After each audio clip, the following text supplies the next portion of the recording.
Welcome to the World Philosophy and Religion podcast with Dr. Marc Gafni. Today's episode was originally live streamed on Easter Sunday 2026, and the main topic for today is resurrection. But the question is, how does resurrection and this theme of resurrection play out in our personal lives? Now, before Dr. Marc Gafni gets onto that topic, we're going to be talking about and touching back in on the situation in Iran, as well as the situations going on in the Ukraine, Sudan, Gaza, all over the planet right now, and the fact that it is so painful to be a human at this time when there are so many crises that we need to decide and split our attention between. So Dr. Marc Gafni is going to talk about how to become a master of your time, a master of your attention, and then move from there into the main topic of today, which is resurrection. So I hope you enjoy this amazing episode with Dr. Marc Gafni. I want to hold Iran.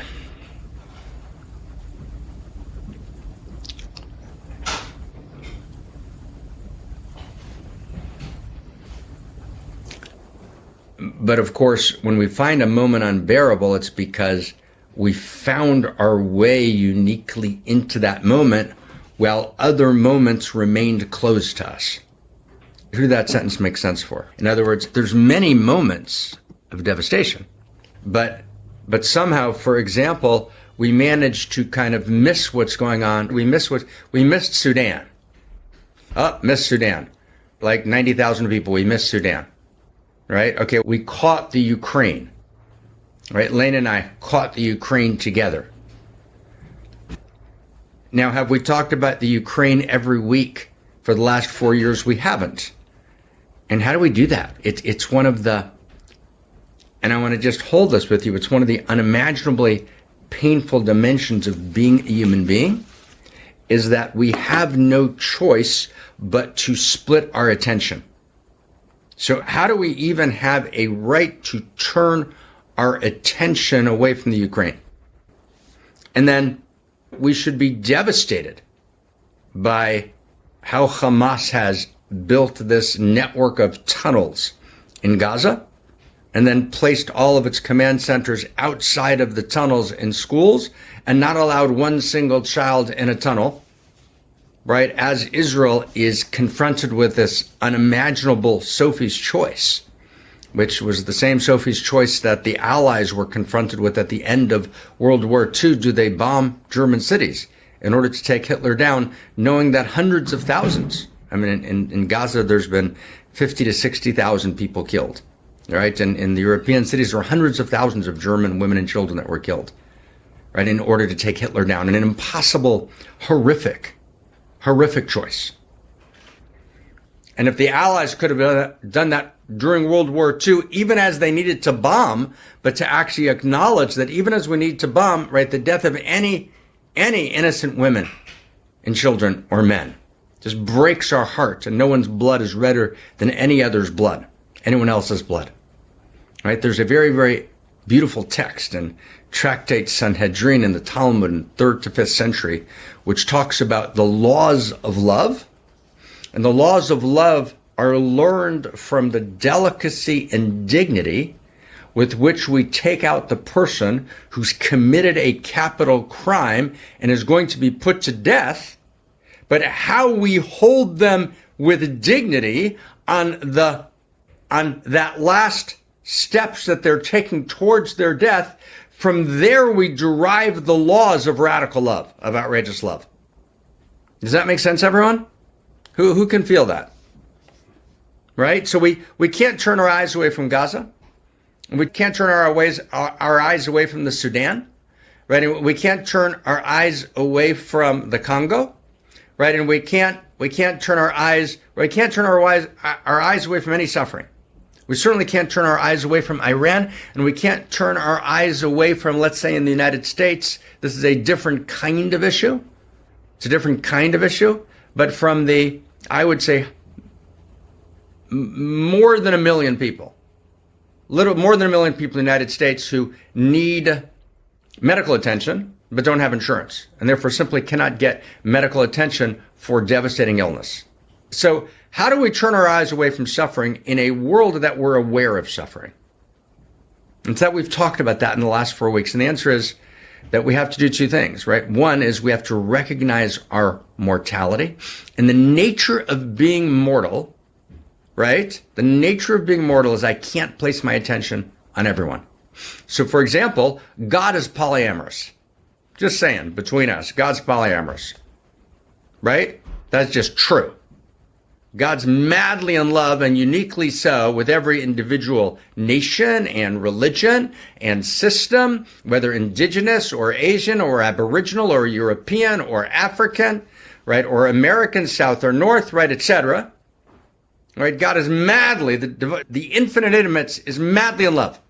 And as the galactic civilization emerges, we're going to know that the infinite intimate is madly in love with every expression and quality of life in the cosmos. Right? And God is so polyamorous that God's not just doing it, in kind of deep erotic, merger and union and shared exchange gnosis and passionate tremoring and quivering feeling with every nation or religion, right? Or society, planetary society, or every galactic expression. But God is actually so eroticized that God is madly in love with every individual. Every single individual, man, woman, and child, God has an individuated, unique, textured relationship in which there are intimate details and outrageous love notes and shared languages and unfolding arcs in the narrative of the romance. That's what's happening. God's radically polyamorous. We can't be. Right? We certainly can't be. We're not. That our topic now is not polyamory and monogamy, but I would say the minimal statement, whatever your position is on that great issue. Right? Minimally, we certainly can't be as polyamorous as God. Right? So we actually need a kind of monogamy, right? We need a kind of exclusivity to our relationships. And even if we would hold, let's say, like Professor Jorge Ferrer, who just wrote a book kind of beyond monogamy and polyamory and kind of tried to kind of look for a third possibility. That's not our conversation. But nonetheless, however you tell that story, there's still a limit. There's some fundamental limit. So the same thing's true with suffering. Did you get that? In other words, God, the infinite intimate, can hold everyone's joy and can be in mad rejoice and mad dance and mad delight. Does that make sense?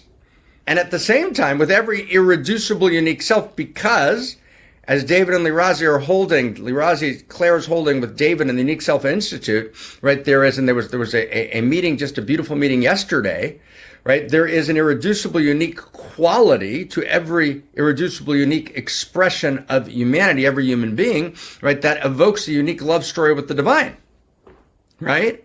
And Eros is the placing of attention. That's what it means. So that means that when you suffer, which is a violation of Eros, right? Suffering is a violation of intimacy. I feel your pain. This is exactly the existential, painful, urgent, ecstatic, heart-rending, heart-ripping, heart-opening moment of becoming homo amor. How do I continue to place my attention? Why are we not playing the Sudan every week? Why are we not playing Ukraine every week? Why did Lane and I write a book and I still read and track the Ukraine closely, and Lane tracks it even more closely, but why do we not talk about it every week? Why do we talk about anything else? Right? What would it mean that if in 9 weeks we're not talking about Iran every week? What happened to those 50,000 people that were killed January 7th, 8th, and 9th, and the people that are killed continuously this past week, and the children that are being hung? Like, how do we turn away? So there's an enormous pain in turning away. It's called in the lineage Tsar HaShekhinah. And it's the pain of the Shekhinah in exile. So the Shekhinah, she, right, the radical field of intimacy, which is feel me feeling thee, right? And if I have to turn away from you, the rupture destroys me. And that pain is so intense that what I do is, stay with me, my friends, I close my heart. Do you understand that? I can't bear it. I close my heart. I close my heart. And there's quite a few escapist movements that take place, right, in New Age literature about I'm in the field. I'm in the field, right? I've left separate self, I'm in the field, and in the field there's no story, in the field there's no self. Because in the field also there's no pain, right? That's the teaching. Now that's not true, right? The field is the field of infinite joy and infinite pain together. The field is the true self, which is not just the field of awareness, but the field of throbbing allurement. And then I individuate out of that field of true self as unique self, as an irreducible unique self, and then I feel it ever more deeply. So, we come together in one mountain to feel the pulse of the moment, to evolve the new story of value in response to the meta crisis. And I assume that Love or Die was in the chat box this week. Love or Die is the short essay that we wrote, and Lane and I went over it again, right? And we could just to contextualize what we're doing here. Love or Die. And I want to ask anyone who hasn't read it, right? It's the context, right? We're here to evolve the story of value, to articulate the story of value, to then write the story of value in the Great Library, right? In response to the meta crisis. And that's the nature of this time. When we say we're in a time between worlds and a time between stories, the way Zach and I articulate it, we live in a time between worlds and a time between stories. What it means is there's a quality to this time that demands response that's unlike any other quality. And the quality is not just a felt quality, like Proust when he eats the marmalade in Swan's Way and eats the cake, he's got this rush, right? And he feels the inner quality of time. So this is more than that. We feel the inner quality of this time, but this time also demands a response. So we're here in One Mountain, Many Paths to actually make this Da Vinci move. And the Da Vinci move is, and that's what we're going to do, right? Elon and I were talking yesterday. What we're going to do in One Mountain is we're not going to kind of unpack the entire story of value and all the pieces, and there's like 15 major vectors that one needs to become Homo Amor. And so we've been working for the last, 9 months to be ready to do a big community launch program, which will have a community and a kind of certification and actually an ordination to become, if you will, a priest, rabbi, imam, minister, right? An emissary, right? An emissary. I become an emissary, a messenger, right? I'm ordained as a messenger, an emissary, a rabbi, a minister of Homo Amor. So we're going to have an ordination program. And in that, we're going to do the deep dives, right? Into all of the Dharma. But that's not what we're doing in One Mountain. One Mountain's not a kind of structured education program in order to ordain. It's not an initiation program to ordain, right? One Mountain is we're at the very edge of whatever's up in the world and whatever's up in the story of value that needs to be elucidated, clarified, crystallized, right, through the chrysalis of our intense engagement with the fullness of the moment that's right in front of us. Now, on the one hand, right, and Lena, you and I have had this conversation, we can't and don't turn to everything that's happening, because then we would just be commenting on politics, right, which is necessary, but we would get too caught up in the daily churn, and we wouldn't be able to actually develop the Dharma. So what we're trying to do is feel the edge of the Dharma. Does everyone get that? We're trying to feel the edge of the Dharma. We're trying to feel the edge of the new story of value that needs to be written. And then sometimes we're just utterly compelled. We step into what's happening right in front of us. And in relationship to that pain or that joy, we actually articulate the next stage right in the story of value. So last week, we did a kind of eulogy, right, for all the slaughtered people in Iran. And the way we did it was we talked about the dignity of desire in order to do this. And I want to just little parentheses for a second, okay? Little parentheses. When we finally launched this community program, right, so there's going to be, there'll be a way to take unique self recover in it. There'll be a full, there'll be a way to take kind of unique self, kind of the unique self process. Well, that'll be kind of a way, that'll be a piece of it. We're trying to formulate how the pieces fit together.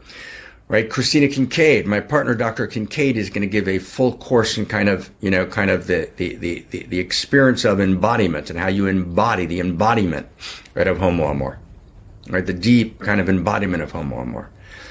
We're going to have people in the Dharma, who are initiates in the Dharma who are going to go through the basic teachings. And then I want to do kind of like a high-level course for ordination to really take people through the core of the Dharma itself that are going to be ordained. So we're trying to kind of crystallize this. And then the mystery school becomes, right, a key place where we all gather in that context. So that what we can do in the next, X amount of years, we can actually empower the next generation of David J. Temple. Right, does that make sense? David J. Temple is not one person. David J. Temple is a movement, right? Think Illuminati. Think the 36 just, righteous, right, men and women who hold the world, right? When I say Illuminati, I don't mean the shadow of Illuminati, meaning those who are wholemates, taking responsibility for the whole. So David J. Temple is this pseudo-epigraphic collective authorship that I do together with Ken Wilber and Zach Stein. But when we're not in the world, there's got to be a new small group of David J. Temple, and we're also all David J. Temple together, right, Zohar? Right, they're both true. We're also all David J. Temple together, and we're madly committed. And so in one mountain, we're both evolving the leading edge of what needs to be written in the story of value, right? At the same time, right, we need to articulate, download, publish this great library. And we need to empower the next generation of David J. Temple, and then stay with us. And then when that generation is older, they need to empower the next generation. Does that make sense? So we're thinking not in terms of a career, we're thinking in terms of generations of time. Now, it's urgent because we don't have generations right now. And I don't want to talk about this now, but you can't even imagine how real the meta crisis is. And how the level of threat is so deep and so profound. But I'm not going to talk about that now. So what we want to do every week is back to our thread, we want to participate in this unpacking of the next leading edge piece that needs to be articulated, that's either emerging out of our study together or it's emerging out of a response to something happening. So last week we did desire, is that right? We did the dignity of desire, is that right? And we did the 3 responses of the Iranian Revolutionary Guard and Hamas, the tragic expression of radicalized Islamic fundamentalism, the 3 versions of their answer to the question of where are we, who are we, and what ought we do, and the nature of desire. And then we did, what would the Harari postmodernist response be, right, to those same 3 questions and to the nature of desire? We saw how those 2 essentially were both tragic and disastrous, right? Not morally equivalent, but both tragic and disastrous, and why only, right, a new story of value that answered those questions accurately, not by declaration, I've decided it's different. No, accurately, based on the best reading of the deepest strands and currents of gnosis in the traditional pre-modern, the modern, and the postmodern world, we can now accurately answer better than we've ever been able to, which is the evolution of love, the answer to those 3 questions, and the nature of desire. That's what we did last week. Is that right, everybody? Does that make sense? Okay, do y'all understand, my friends, Romans, and countrymen, beloveds? Do you understand why I'm recapitulating it? In other words, we work crazy hard here not to do entertainment and not to do classical podcast form and not to do something that doesn't exist on the web. We actually are a mystical society. We are this band of outrageous lovers. We're a kind of form of Illuminati, if you were. But again, I don't mean it in some weird conspiratorial way. I mean, right, the expression of a group of people that are saying we're going to take responsibility for the whole in a non-grandiose way, in the most humble way, right? But that we're utterly devoted to the whole, right? That we're not just role mates doing our roles. We're not just soulmates in love with our lives, our partners, and with life. Even that's not enough. We're in love with life, and that love creates obligation. That love is not just a feeling quality, it's a normative quality. Right? We're committed, we're obligated. Does that make sense? So within that context, I want to this week, right, and that's why I'm recapitulating. Right? That's why I'm recapitulating, right? So I want to bring us all the way, right? And the reason I know it, that we need the recapitulation, how do I know we need it? It's because I need it. Does that make sense, everybody? Does that make sense? I need it. I can't do it without it. I need to kind of find my way in. I need to recapitulate. I need to put the pieces together. I need to order and find. That's called practice. So there's something that we do here, which is actually not about teaching. It's not about the Dharma. We're actually, the first part of One Mountain is ritual. We're engaged in the ritual of practice and the ritual of repetition and the ritual of recapitulation, which is part of the ritual of music, the recapitulation moment. And without that, I can't find my way. It just becomes performance, but not performance in the good sense. It becomes performance in an arid and dry and desiccated sense. So we're trying to kind of actually find our way inside to this moment of time. I hope you're enjoying this deep study with Dr. Marc Gafni. If you would like to get more involved, there are 3 ways to deepen your study. Number 1, understand that every single Sunday, Dr. Marc Gafni does a free live stream teaching. If you hit the link in the description below this video, you can get email notifications every time we go live. Second, if you would like to really deepen your study of these concepts and also get to study with Dr. Marc Gafni, then we have an online school that you can join. On that online platform, we have 10 self-study courses that you can take at your own pace. And we also do quarterly 3-week live courses with Dr. Marc Gafni, and we do workshops and other great things which you can get by becoming a student of our online school. Hit the link in the description to become a student. It also supports all the work that we're doing here, so please invest in that. Number 3, if you really want to take the full deep dive and get to experience what it's like to sit with a master teacher like Dr. Marc Gafni in person, then we have one event every year where you should be. It is a 5-day long in-person retreat taking place from April 20th to April 24th in Holland, Europe, 2026. It is just 1 month away and we only have a few seats left. So if you would like the opportunity to sit face to face with a master teacher like Dr. Marc Gafni, then this is the time to join. There's also a whole staff of other amazing people who will be there, and you'll get to meet the entire community of people who are studying alongside. It is the most fun deep dive 5-day experience where we're talking about these types of questions that apply to the entire situation on the world today and how we can respond to the root causes. So you should go check out all 3 of these links in the description below, and we hope to see you in every single one. Without further ado, enjoy the rest of this teaching with Dr. Marc Gafni. So I want to take the next level, okay? I want to go to the next level today, right, in our discussion, and this is going to be part of our memorial, part of our memory, part of our honoring of our brothers and sisters who've gotten slaughtered in Iran. I'm just going to do a short, literally 2-minute clip so we can kind of bring them into the space. And then we're going to dive into this really just one of the most stunning things we've ever been able to do together, right? So if we only got together for the next 20 minutes, it would be worthwhile. And we're going to find our way to the depth of what resurrection means. Because this is Easter Sunday. In high school, we didn't do resurrection, but we do resurrection because every great tradition has a reason that it's holding something sacred. And if those of you who are with me know, I do my phylacteries and in all my Hebrew wisdom stuff every day, right? And we're in Passover, and we also hold the unique gift of every great tradition. We weave them together into this larger whole, which is the beginning of a world religion as a context for our diversity, in which the individual religions don't disappear, but there's this larger vision. Okay, so here we go. So take us inside, my friend Krista. Suzette, take us inside to this clip. We're going to hold silence, and then we're going to come back and we're going to dive in. آره بهنام تو رو قرآن بهنام مامان تو تانگ مسلسل دیگر اثر ندارد به مادرم بگویید دیگر پسر ندارد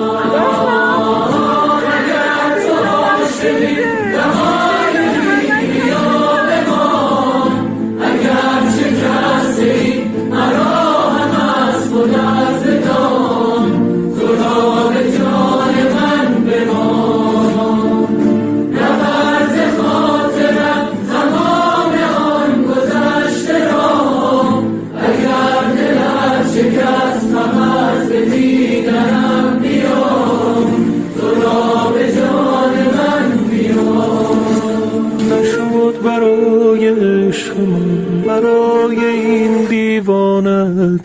نظر کنی نشد یه بار به حال من به حال این ویرانت نظر کنی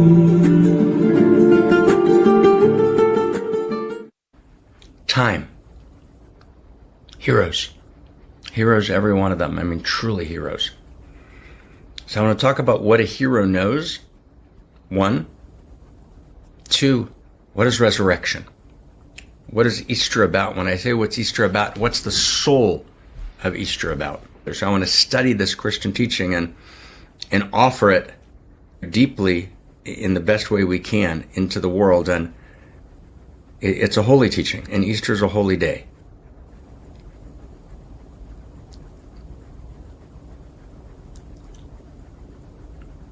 So what Easter's about at its core, and what Passover is about at its core, they're different. They're very different holidays. They're not the same. And the reduction of kind of, like there's Judeo-Christianity, not exactly.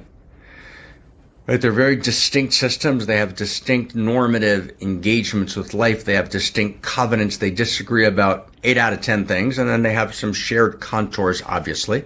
But in other words, religious dialogue shouldn't be when Jews who don't believe in Judaism, get together with Christians who don't believe in Christianity and discover they have a lot in common. That should not be interreligious dialogue. And, right, we're not looking for the old interreligious dialogue of the kind of the early 60s. We're looking for the deep shared structures of thought that live throughout the systems, even as we're looking for the unique, irreducible gift. We're looking for the utter unique gift of each one of the systems. So,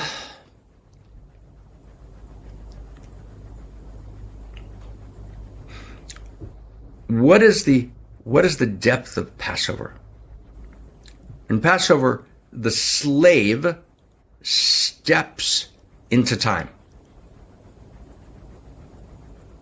So the liberation of the Hebrew slaves from Egypt, the movement Mishiabud leGeula, it's the classical expression from enslavement, right, to liberation, is the liberation of time, right? I step into time. A slave is not in the flow of time because the slave doesn't own their own time. A slave's time is chronometric time. I work at the Amazon factory, and literally, right, the entire system is completely fed into artificial intelligence and systems of monitoring in which how long my breaks were, space between breaks is all completely monitored and evaluated, right, and adjusted on my paycheck. My time is not my own. And actually, the imposition of factory lines, right, in modernity was in part a reestablishment of a kind of slavery. Now, my time's not my own, and I can't choose how to invest my time. I have a very specific job that I do at a very specific time in a very specific pace. And I can't actually adjust. I can't do it more intensively, less intensively. I'm working on a factory line. And I don't know how to become a master of my time. But I become a master of my time not by doing whatever I want. I want you to stay with me clearly. It's not that I'm marking time or I'm doing whatever I want. No, I become a master of my time by stepping freely and embracing the depth of my responsibility and time and making it my own. And then when I step into my 4 hours, I step into my 5 hours, I'm exploded and free and alive, and I'm transforming worlds. So what I do and how I be in time is the measure of my liberation. Am I marking time? Or am I in the depth of time? Am I merged with time? To be free is to step out of my own self-imposed experience of slavery, or imposed by systems I can't control, whether it be the assembly line, or whether it be certain kinds of destitution and poverty. But to step to liberate is, okay, I'm writing a great library. So I'm working all the time. So I might be a slave. That could make me a slave. I'm working all the time, working on the Great Library. I'm a slave. I've got no free time. Or I step in and merge into the depth of time and its invitation, and I feel time opening in me, and I merge with the time. I'm no longer separate from the time. It's not chronometric time. It's not chronos. The time's not being marked. I'm not hearing the clock, right? Time goes by because I'm on the inside of the inside. To be free is to be free to enter into the inside of time. That's the first dimension. When I leave Egypt, I leave Egypt b'chipazon, in a rush. But the capacity to rush, right, is a freely chosen capacity, right? The slave works at a set pace. I'm marking time, marking the hours. I work at a set pace. I get done what I get done. I figured it all out. It's kind of computerized. I don't rush. But there's an ecstatic rush. And the ecstatic rush is not actually in contradistinction to spaciousness. The ecstatic rush is free. I'm yearning to be free. I'm yearning for the Exodus. I'm yearning to step out of the overlord and step into the desert. And in that desert, I'm going to receive the Torah and I'm going to become free. So there's this place where I merge with time. Now, time is no longer the oppressive dominator, right? I become urgent and ecstatic in time. So there's a quality, right, of Passover, which is called the quality of matzah. And matzah is unleavened bread. And unleavened bread means it only rises for 18 minutes. 18 minutes. 1 second over 18 minutes, it's no longer the ritual bread of Passover because I've lost my sensitivity to time. I'm now marking time. I'm lost in time. I'm dominated by the dead rhythms of time. I haven't stepped into to actually merge with time. So one way I merge time is I become a master of time. I become a master of time by merging with time. That's one. The second way I become a master of time is through the resurrection of time. Does that make sense? I want to explain now what's the resurrection of time. I can resurrect time. What's the opposite of the resurrection of time? Time's past. It's a sense of time as what Henry Bergson called spatialized time. Spatialized means points on a line or instances, moments on a line. It's spatialized time. And then if it's spatialized time, stay with me, the second the moment dies, it can't be resurrected. Is that correct? Does everyone get that? The second the moment dies, it can't be resurrected. The moment's gone. Resurrection of time means there's a way to enter into the depth of time so deeply, not by bypassing the temporal in order to claim the eternal. So I don't bypass, right, temporality, time to step into the field of eternity, but rather that's a mistake. That's like the field that bypasses the world. No, the field is not beyond the world. The field is in the depth of the world. That's non-duality at its core. That's the realization of homo amor. So I step into the very depth of temporality, and then temporality gives way to eternity. I step into the very depth of the current of time, and in that current of time, that time opens up into eternity. Right? Like, So I step into this moment where I step into the bliss crucifixion of the moment. And in the bliss crucifixion of the moment, when my heart is crucified, open to the divine.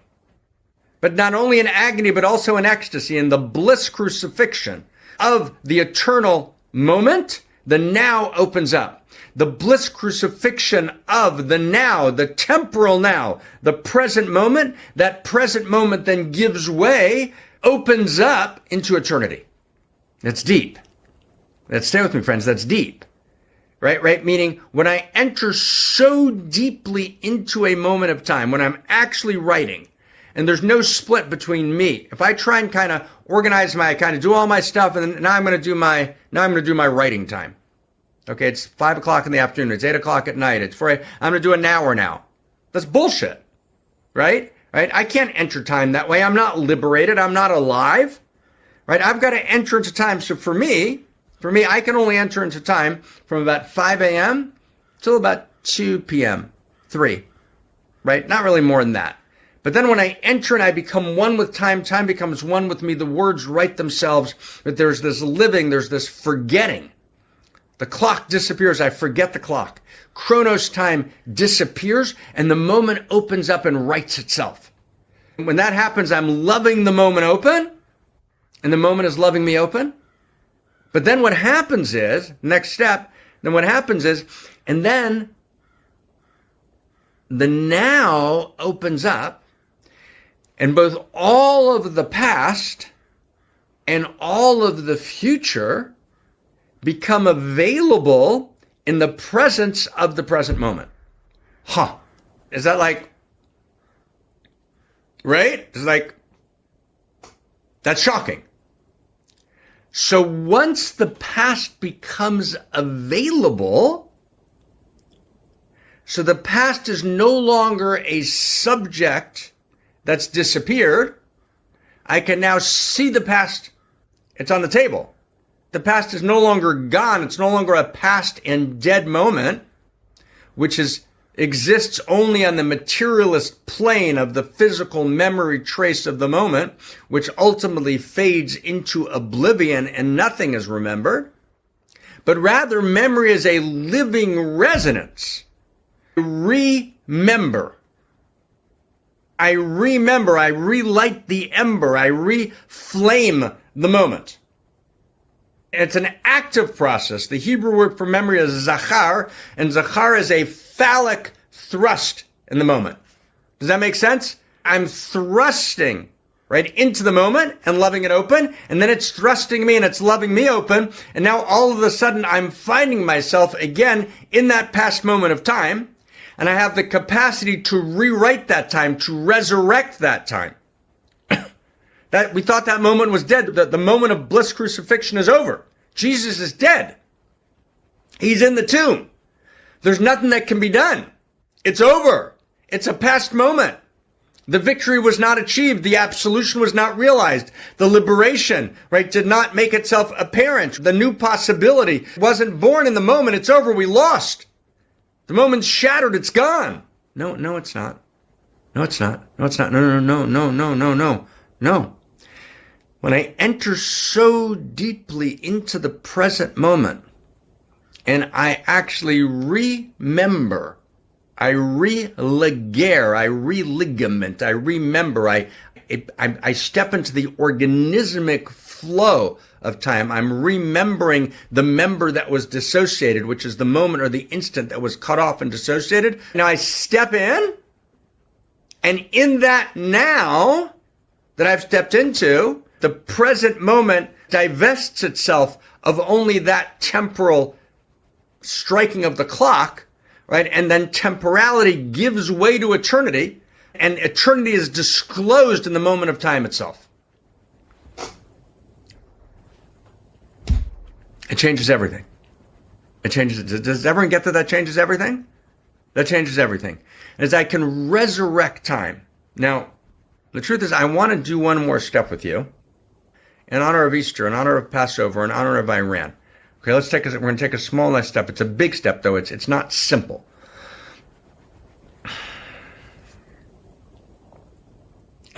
So the way, and when we're together at the mystery school, it's why the mystery school matters so much. I want to enter into this like really deeply with your permission. And it matters to gather, by the way. It matters to gather. You know, someone wrote me a text yesterday about this huge sacrifice they were making in order to come to the mystery school, which I really appreciated receiving.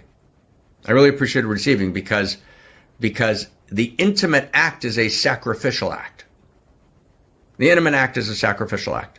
And we actually, all of us, to come to the mystery school, are doing something inconvenient. It doesn't make financial sense. It doesn't make time sense. It doesn't, right? It's so we just get online and we hear each other. We do the study. We have a to-do list. And when we interrupt our to-do list and we step out of our time, we're actually a million things fall to the wayside. Our to-do list is exploded, right? We lose money, maybe thousands of shekel, besides we have to pay something for the mystery school. But there's also this loss of all the other things we could have done. So there's a genuine sacrificial act, but we can't live without it. It's our breath. If we can't get together in a room and study together and look in each other's eyes and feel each other, right? And be on that journey together, right? And feel the mystical society and feel who we are. We're a band of outrageous lovers. We're erotic mystics for the sake of the whole, and know each other's goodness and know each other's integrity and know each other's decency. Orwell's phrase, know each other's kindness. You know, people often ask me, why has the center made it for so long? Why have we been so consistent? You know, and we've dealt with, our fair share of, the unfairnesses of life or the distortions, And I mean, we got Wikipedia talking about Israel, in absurd ways. Whatever our position on Israel is, Wikipedia gets a lot of things wrong, right? How do we deal with kind of the pain of public culture, and why is the center thriving so deeply and so deep in devotion, so deep in service? And why have so many of us, we've been around for a while. There's lots of new people. We're fantastic. And lots of us have been around, and those two groups come together in a beautiful way. But why are we here? We're here because we know each other. We're here because we don't know each other in performance. We know each other in love, right? We've eaten together, and, we've taken walks together, and we've seen each other, in all circumstances of creativity together, and we find each other. And totalitarianism, the death of our humanity, is when we stop to gather, right? What's actually prevented regime change in Iran and has allowed, right, kind of the most despotic forms of human evil to maintain control over 90 million people has been, right, they prevented gathering, right? What the regime has done, and they've gotten the technologies that they're using from China, and China deploys these technologies all over China, preventing multiple forms of public gathering. That's key, which is why in the American Constitution and the French Constitution, the right to gather is in the Bill of Rights. We have a right to gather. It's a big deal. So gathering, being at the mystery school, if you at all can, it's everything. Okay, so at the mystery school, I want to talk about this a little bit, but I want to just begin it now. Okay, so there's this very, very beautiful text of the great erotic mystic Abraham Cook. And I want to just do one small piece of it. And he's talking about time. And he's talking about how time can be resurrected, the resurrection of time. What's the resurrection of time? How do I resurrect time? We think the time's passed. We think, wow, right, I made the right decision. I made the wrong decision. I went to Bali. I went to the moon. Right? How do I change the decision? It doesn't work that way. The moment's always available, right? After the bliss crucifixion that's taken place, the moment doesn't disappear. The past is available. It's here. I can feel it. If I enter into the depth of the now doesn't, and my friend Eckhart Tolle got this wrong, the now doesn't disappear past and future. The now makes past and future available in the eternity of the present. Does everyone get that? And once that's true, then I can be in relationship again to the quality of time. Does that make sense? And it's once the past is now available in time, right? My mother who died of cancer, I can go back and visit her. I can go find my father, right? I can find my sister, right? I can find my friends who have been slaughtered on the streets of Iran, right? It's never over. It's never over. There's always a circle. I always remember. I reincarnate, right? I revisit, right? I revisit, right? There's a Hebrew word called poked, P-O-K-E-D, and poked is the capacity to revisit a past moment in time. So how do I do it? So this is a little shocking. It's a little beautiful. It's a little shocking.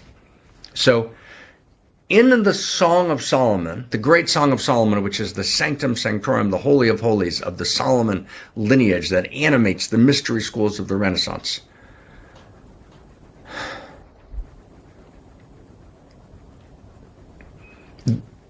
there's a series of outrageous love notes. That's what the Song of Solomon is. It's a series of literally what we call, in cosmologic humanism, in the New Story of Value, we call them outrageous love notes.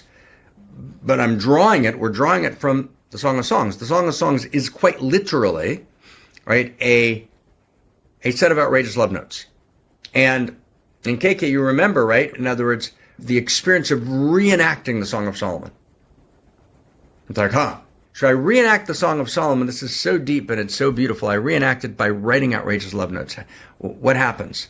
The lovers in the Song of Songs, they barely meet each other. They're from the perspective of chronos time, of chronometric time, of calendar time, they barely meet each other. They have these little moments that they meet. That's the whole thing.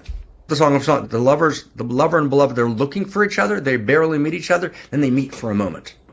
But that moment in which they meet is the eternity of the Song of Solomon.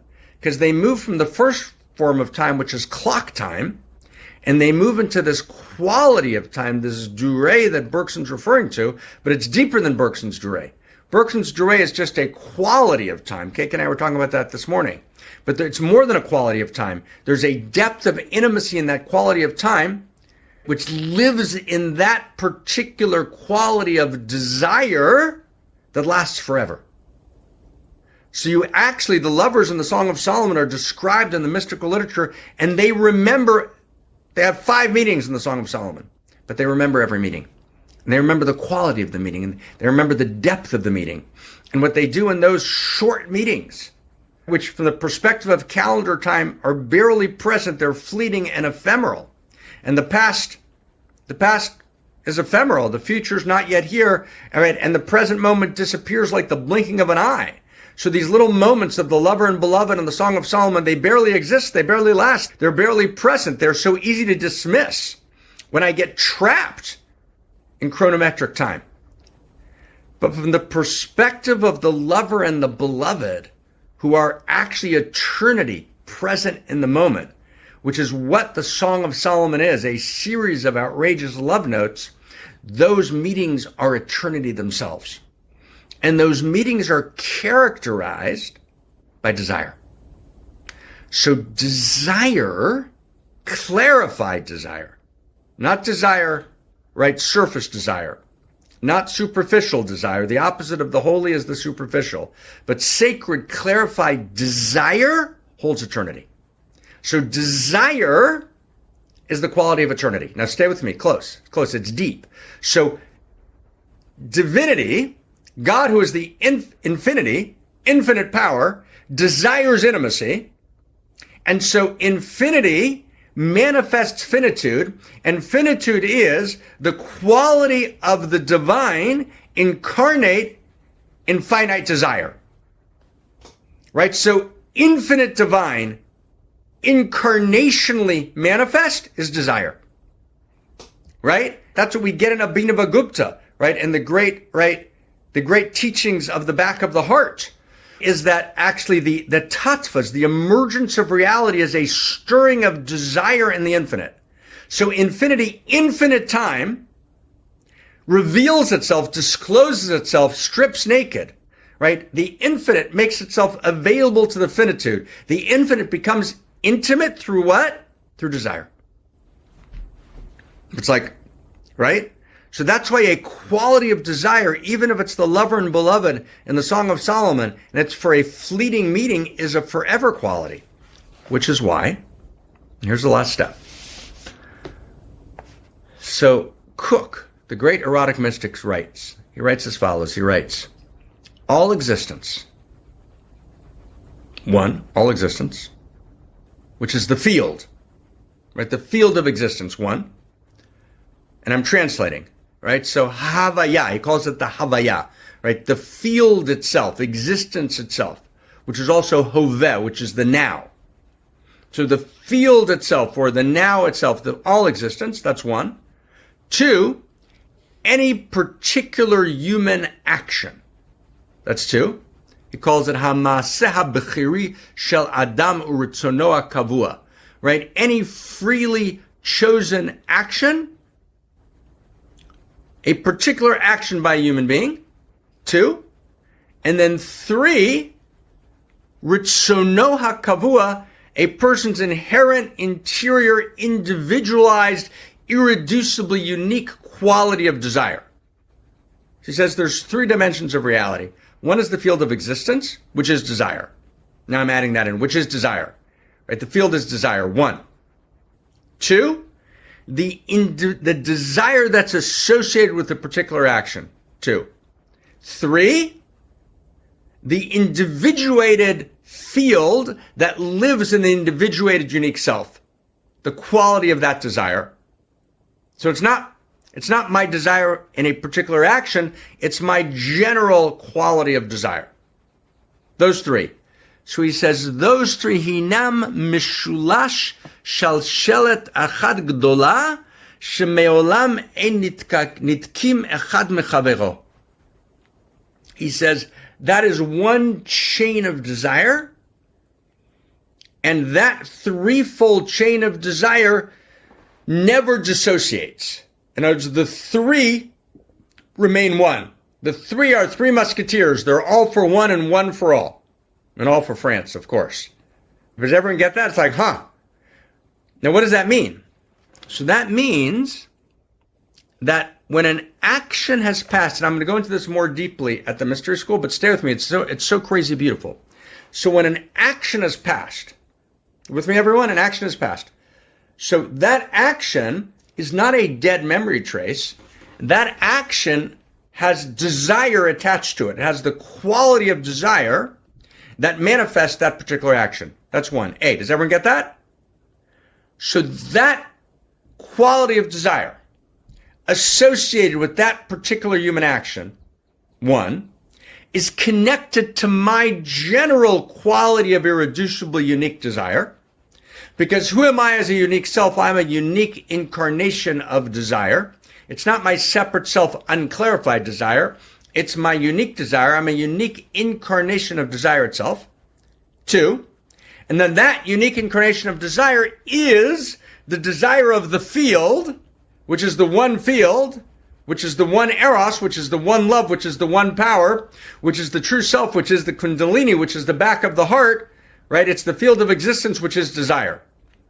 So those three dimensions or chains or links in the chain of desire are inseparable from each other, which means, okay, here's the shocking sentence. I'm going to say it in a sentence because it's too shocking to go into, and I'm just going to say it. Which means if I go into the eternal now, which is the field, that's the Havaya, he calls it, Cook. I go into the field of the eternal now. And from that field, I then enter into that eternal now as it lives particularly uniquely in my irreducibly unique quality of desire. Two, I then can follow that back to the action that has passed, which has not disappeared, but still remains as a living presence of desire associated with that action. Three, and that action lives in the past, but it's not past. It's actually alive and present in its quality of desire. And then I can dip my ink in the quill of the field of desire as it runs through me uniquely and rewrite and resurrect that past action, which was thought to be dead. Now, if you don't feign an ecstasy on hearing that, it means I did a bad job. And I know I did a bad job. That means is there's no action in the past that cannot be rewritten through reconfiguring, right, the quality of desire that wrote its text. And the way I reconfigure, right, the quality of desire that wrote its text by actually, right, going back to that moment in time and then reenacting it in my own personal unique field of desire. I reenact it with a new quality of desire that rewrites the action. And the moment's resurrected. Time is liberated. Right? The broken quality of time is healed. That's resurrection. It's the resurrection of time. That's actually what the Christ consciousness was about. Was that what Christ was saying was the time's not gone. We're never hopeless. I found love in a hopeless place. What does it mean I found love in a hopeless place? Meaning the time's not gone. I can actually find and access that quality of time through the portal of desire, which is the field of desire, which is the individuated expression of desire in me, as me, and through me, number two. And number three, that then allows me to reconfigure my experience of that unique action and the quality of desire that was in it that perhaps caused the action to crash, to hurt, to abuse, right? To violate, to deceive, to not be fully kind, to not be fully present, to not be open, to be contracted, to be closed, right? All of those qualities of desire which shut down that moment can be loved open by me, right? Through reconfiguring and rewriting that field of desire. So desire, which is the core of the Song of Solomon, the Song of Solomon, which is called Sanctum Sanctorum, it's Holy of Holies, is a script of desire. So I can rewrite that script of desire, right? And when I enter into that script of desire, it holds in the depth of the unique temporal moment in which the desire was lived. That desire lives forever until I come back and I reauthor it. I rewrite it. That's Metatron, right? That's Homo Amor, right? That's the possibility, right? We break the shackles of time, right? The slave goes free and the slave becomes the free man. I become a master of time. And I understand it's not about how much time I have left or don't have, right? It's about one thing. In every moment of time, I can rewrite all of reality. That's why the sacred text says, Gdola sha'achat shel tshuva. Great is 1 hour of return. Right? When I return to a moment and I rewrite time, that is greater than netzach netzachim, than all of eternity, than all of eternal chronometric chronos time. That's the nature of time. Time is hazmana.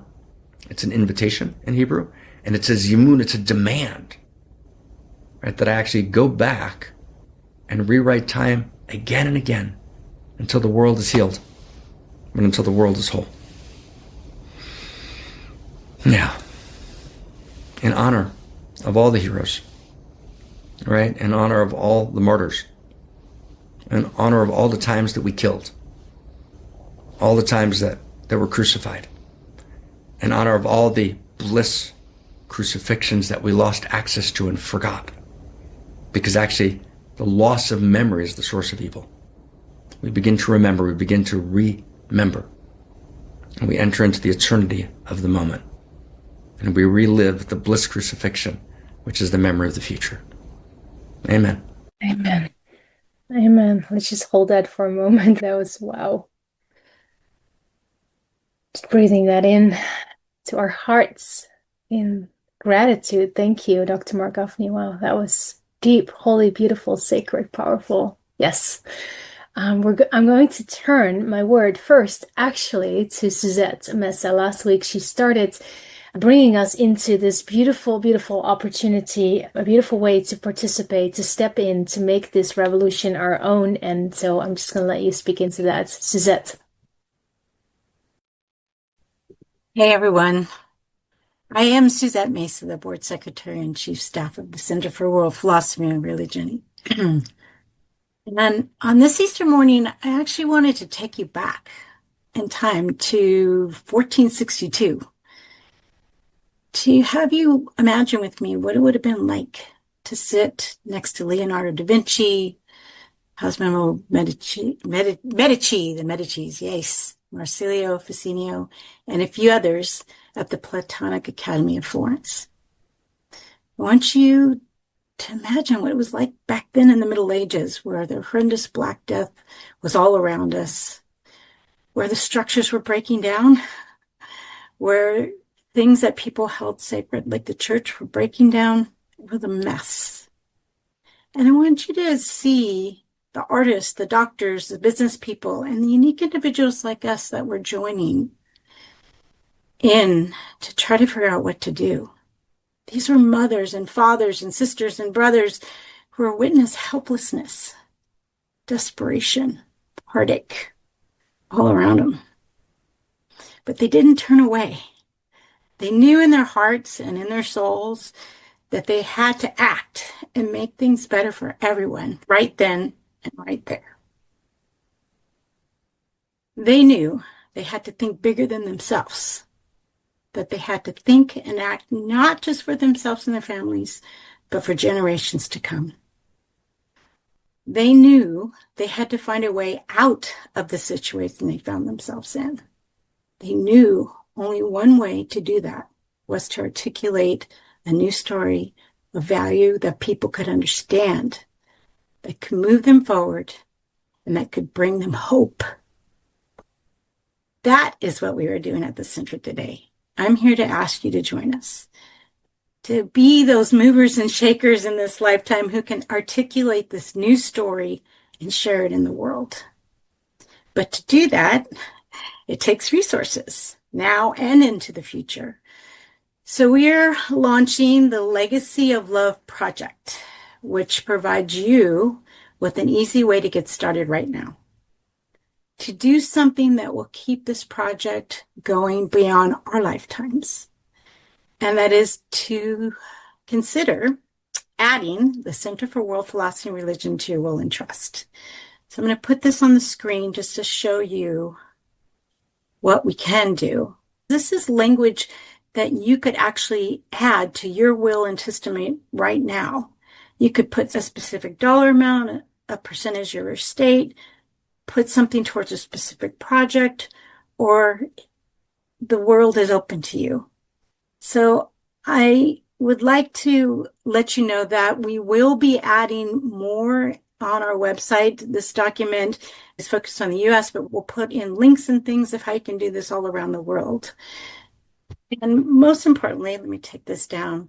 Mark always likes us to do and likes us to say is we need to write this great library and tell this truth in a way that 7-year-olds and 70-year-olds can understand it, in a way that a scientist, a truck driver, or a mother can tell it to her child, in a way that people don't only hear it, but feel the truth of it in their bodies. So with that, we'll turn it over to Mark to give you a little bit more about how to be part of this community and contribute to the center and why it's so critically important today and why it's making such a huge difference in my life. So thank you. Thank you. Thank you, Suzette. And I just have to say, what Suzette said was so perfect that I'm actually not going to add. I mean, Suzette actually said it all and said it all really, really beautifully. And so thank you. And Suzette is leading this Legacy of Love program. And as I've mentioned before, you know, the center is the leanest, you know, I wouldn't say lean and mean, but it's lean. We're just kind of crazy budget conscious. We pay, you know, sadly, minimal salaries. I'd like to expand them. We haven't quite been able to. We're operating on a series of people who are working full-time jobs as full-time initiate volunteers who are kind of holding that. But volunteer, it means like a full-time person. John Mackey worked as the chairman of the board of Whole Foods as a volunteer for a period of time. So volunteer doesn't meaning they're kind of holding full-time pieces. I don't take a salary. I do private teaching, you know, in order not to have to take a salary from the center, kind of keep the budget, you know, kind of way down. And so we're very, very careful. That's my only point. And there's no inflation here. There's actually kind of a very kind of careful frugality and austerity. So doing $5,000 and doing $500,000, right? You know, whatever you do in a legacy, that is what's going to actually allow us to get the great library into the world. We actually need the legacy partnership in order to actually, over the next 5 years, 10 years, 15 years, create. Now, you can obviously do an immediate contribution or a legacy contribution. I believe Suzette's information is in the chat box. You can contact Suzette directly. Suzette has operated in corporate America for decades. She's not only super great and deep and profound, but, you know, super competent and professional. So thank you, Suzette. Thank you. It was wonderful. Thank you, Krista. Thank you so much. Oh my God. I have one more very exciting thing to share with everyone, which is that this book came out this week. Whoops, can you see it? Yes. Came out this week on Amazon. It was already available as a print run, which is the luxury edition that I'm holding here. But now it's actually also on Amazon, so you can get it. And maybe someone can help me find the link and put it in the chat box. That would be amazing. This is the beautiful art book that Colleen created. I don't know why it's not completely showing it, but Beautiful art. Colleen Hendrickson, she's an amazing artist. Colleen.com, you can find her. And she created art from the 12 Faces of Eros. Everyone here should know by now this book by Dr. Marc Gafni and Dr. Christina Kincaid called A Return to Eros, which is about the 12 Faces of Eros. And the artist Colleen created a painting for each and every one of them. And from those paintings, we created this book and with beautiful pieces from A Return to Eros and other texts by Dr. Marc Gafni and Dr. Christina Kincaid. And this is like the perfect gift to give to everyone because they are easy to read, short pieces. It's beautiful. It's art. It's really what we're calling like a coffee table book that you just want to have on your table and that you want to share with your friends. So definitely get your book, but also very, very important, write a review. This book is just up, and the way that it works on Amazon is that you have to write a review right away. So if you can do that today, that would be amazing. And we started a couple of weeks ago, actually, a book review club, which means that you are signing up to say, yes, I want to participate in writing reviews. I get how important it is to get the message out into the world. And of course, that should be everyone here because it's the easiest way that you can participate and contribute to this revolution. And it means that you are saying, yes, sign me up, get me on that email list, get me in that WhatsApp group. Let me be part of this group of people that is going to commit to write a review as soon as a new book comes out. And as we all know, we're publishing an entire great library. So a lot more books are going to come out. And so as soon as the book is out, you'll get a notification even way before. We're going to let you know what's actually going on behind the scenes in the Great Library, what Mark is actually writing now, what are the books that are coming out soon. We can give you some previews, or we're going to make this a really fun review book club that is going to be filled with the eros of actually writing and letting our voices be heard, because this is a way to tell the world, to let the world know what actually matters to you and why it matters to you, and to tell your story of like, hey, I read this book and this is how it impacted my life. So it's a beautiful way also to use your unique voice and step into this revolution. Thank you, thank you, thank you, thank you, thank you.